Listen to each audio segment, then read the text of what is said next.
বন্ধু, তুমি কি এই মুহূর্তে ফোনটা হাতে নিয়ে একটা বিশাল বড় মেসেজ টাইপ করছো, যেখানে তুমি তোমার সব কষ্ট, সব অভিমান, সব ক্ষোভ উগরে দিচ্ছ?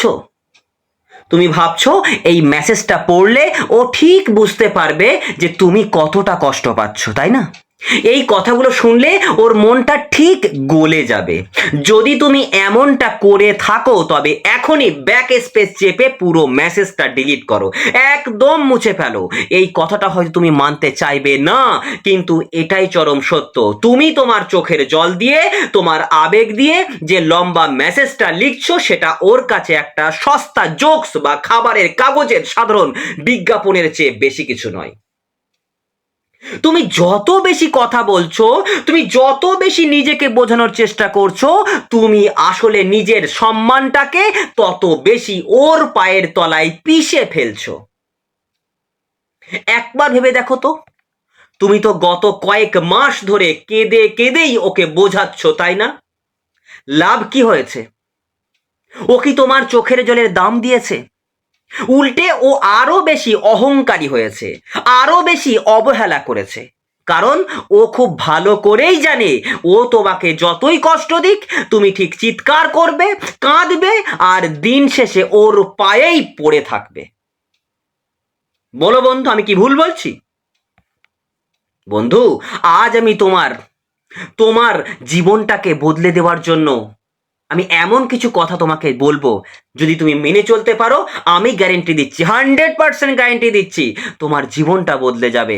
আবারও ওই মুখে হাসি ফুটে উঠবে। আমি দায়িত্ব নিলাম। তাই আজ কোনো তর্ক নয়, কোনো কান্নাকাটি নয়, এমনকি কোনো ইগনোর করার খেলাও নয়। আজ আমি তোমাকে ডার্ক সাইকোলজির এমন এক ভয়ঙ্কর এবং নীরব ব্রহ্মাস্ত্র দেব, যা প্রয়োগ করলে তোমার একটা শব্দও খরচ করতে হবে না, একটা শব্দও খরচ করতে হবে না। কিন্তু যে মানুষটা আজ তোমার কথার দাম দিচ্ছে না, কান্নার দাম দিচ্ছে না, তোমার কষ্টের দাম বুঝছে না, সে সে ডুকরে ডুকরে কাঁদবে। তুমি কি প্রস্তুত বন্ধু তাকে এই কষ্টটা দেওয়ার জন্য? সমস্যাটা কোথায় হয় জানো? তুমি ভাবছো কমিউনিকেশন বা কথা বলাই হলো সব সমস্যার সমাধান, কিন্তু তুমি এটা বুঝতে পারছো না যে কথা যেখানে বলা উচিত সেখানে শোনার মতো কেউ থাকে। সাইকোলজিতে একে বলা হয় the trap of the over explaining, অতিরিক্ত কৈফিয়ত দেওয়ার ফাঁদ।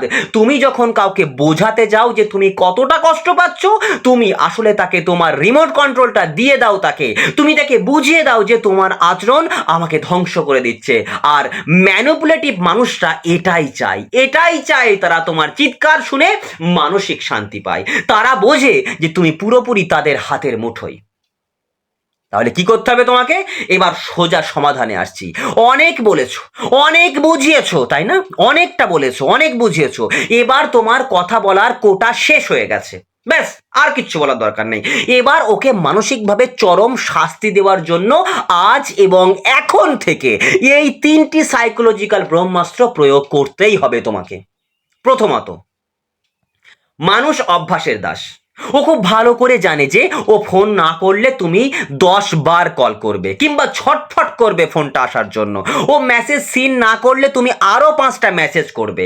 আজ থেকে তুমি এই প্যাটার্নটা ভেঙে দাও, একদম পিন ড্রপ সাইলেন্স। হঠাৎ করে তুমি সম্পূর্ণ চুপ হয়ে যাও। যখন যখন তুমি হঠাৎ করে সম্পূর্ণ চুপ হয়ে যাবে, তখন ওর সাইকোলজিতে একটা চরম ধাক্কা লাগবে। আর একেই বলা হয় ভ্যাকুয়াম এফেক্ট। জানো তো, শুনেছো তো নামটা, ভ্যাকুয়াম ইফেক্ট।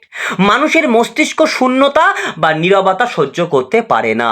ও ভাবতে শুরু করবে, কি ব্যাপার, ও কি আমাকে ছেড়ে চলে গেল, ও কি আমাকে আর ভালোবাসে না। তোমার এই নীরবতা ওর মনে তোমাকে হারানোর এক ভয়ঙ্কর আতঙ্কের সৃষ্টি করবে। দ্বিতীয়ত, মহান দার্শনিক চাণক্য তার নীতিশাস্ত্রে একটা অত্যন্ত অত্যন্ত মূল্যবান কথা বলেছেন। কি বলেছেন? যেখানে তোমার শব্দের কোনো মূল্য নেই, সেখানে চুপ থাকাই হলো সবচেয়ে বড় উত্তর। আবারও বলছি, যেখানে তোমার শব্দের কোনো মূল্য নেই, সেখানে চুপ থাকাই হলো সবচেয়ে বড় উত্তর। তুমি যখন কারো অন্যায়ের প্রতিবাদ করে ঝগড়া করো, তখন সে নিজের পক্ষে যুক্তি দেওয়ার সুযোগ পায়। সে ভাবে তুমিও তো আমাকে গালি দিলে, কিন্তু তুমি যখন ওর চরম অবহেলার উত্তরেও একদম শান্ত থাকো, একটা অভিযোগ করো না, তখন ডার্ক সাইকোলজি অনুযায়ী ওর অবচেতন মন ওর নিজের বিরুদ্ধে লড়াই শুরু করে। তোমার নীরবতা ওর কাছে একটা আয়নার মতো কাজ করবে, যেখানে ও নিজের নোংরা রূপটা দেখতে পাবে। এই অপরাধবোধ বা গ্লানি ওকে ভেতর থেকে কুরে কুরে খাবে। ও নিজের বিবেককে আর ফাঁকি দিতে পারবে না।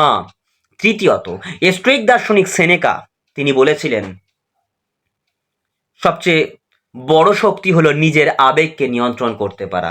তুমি যখন চুপ থাকো তখন তুমি দুর্বল নও, তুমি আসলে চরম শক্তিশালী।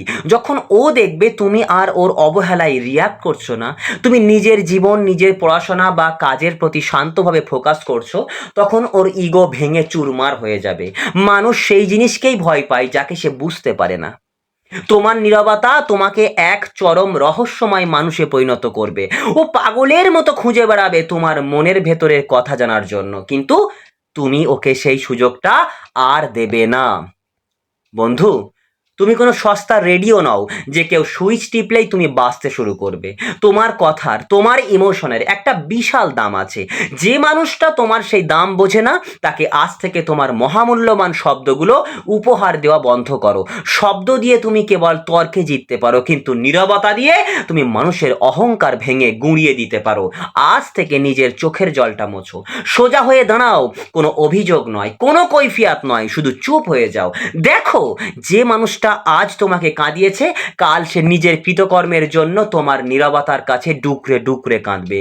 100% গ্যারান্টি দিয়ে বলছি বন্ধু, তোমার নীরবতার কাছে সেই মানুষটা ডুকরে ডুকরে কাঁদবে। তবে তোমাকে এই স্টেপগুলো ফলো করতে হবে। যদি আজকের এই কথাগুলো তোমার ভেতরের ঘুমন্ত শক্তিটাকে জাগিয়ে দিয়ে থাকে, যদি মনে হয় আজ থেকে তুমি তোমার ইমোশনকে নিজের বশে আনতে পারবে, তাহলে নিচে কমেন্ট করে অবশ্যই লিখবে, আজ থেকে আমি চুপ, এবার তার কাঁদার পালা। আমি তোমার এই সাহসী কমেন্টের অপেক্ষায় থাকবো। আর ভিডিও সম্পর্কিত তোমাদের মতামত অবশ্যই অবশ্যই কমেন্টে আমাকে জানিও। মনে রাখবে, তুমি একা নও, আমি সব সময় তোমার পাশে আছি। ভালো থেকো বন্ধু, আর নিজের সম্মানকে সবার উপরে রাখো, আর সর্বদা নিজেকে ভালোবাসতে থাকো।